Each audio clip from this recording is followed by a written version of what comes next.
शाम का वक्त था। अरण्य और मिहिका शॉपिंग से वापस लौट रहे थे। वे अभी आधे रास्ते में ही पहुंचे थे कि अचानक आसमान में काले बादल छा गए और बारिश की मोटी मोटी बूंदें गिरने लगीं। ठंडी हवा के झोंकों के साथ मौसम बेहद खुशनुमा हो गया था।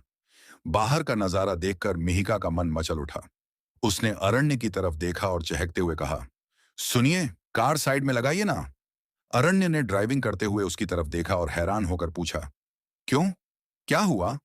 मिहिका ने कार के शीशे से बाहर देखते हुए कहा, देखिए न, कितना सुहाना मौसम है, कितनी अच्छी बारिश हो रही है। प्लीज गाड़ी रोकिए।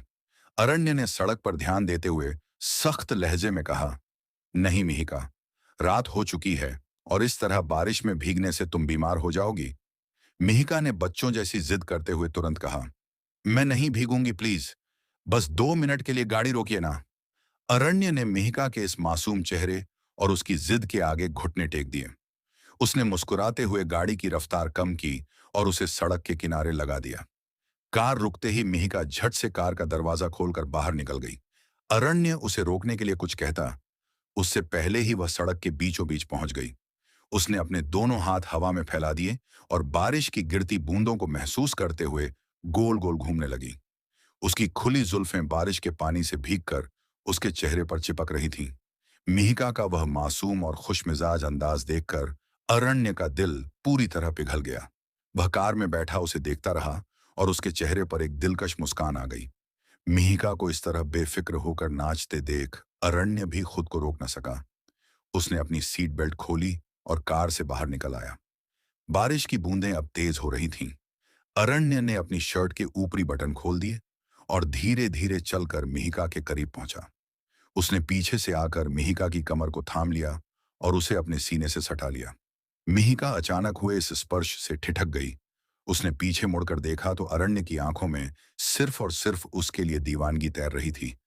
आई कांट कंट्रोल कहते हुए उसने मिहिका के होठों पर अपने होंठ रख दिए। रात गहरा रही थी। बाहर मौसम भी बेहद खराब हो चुका था। हल्की हल्की लहराती बारिश अब तेज बूंदों में बदल चुकी थी।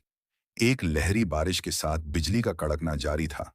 लेकिन इन सब के बावजूद धानी होटल के टेरेस पर आ गई थी और अपने फोन में सॉन्ग लगाकर वहीं कुछ दूरी पर टेरेस पर बनी सीढ़ियों के पास रख दिया और बारिश में भीगते हुए झूमने लगी। अब बारिश हो और धानी न भीगे, ये भला हो सकता था। ऊपर से वो आज बेहद खुश थी।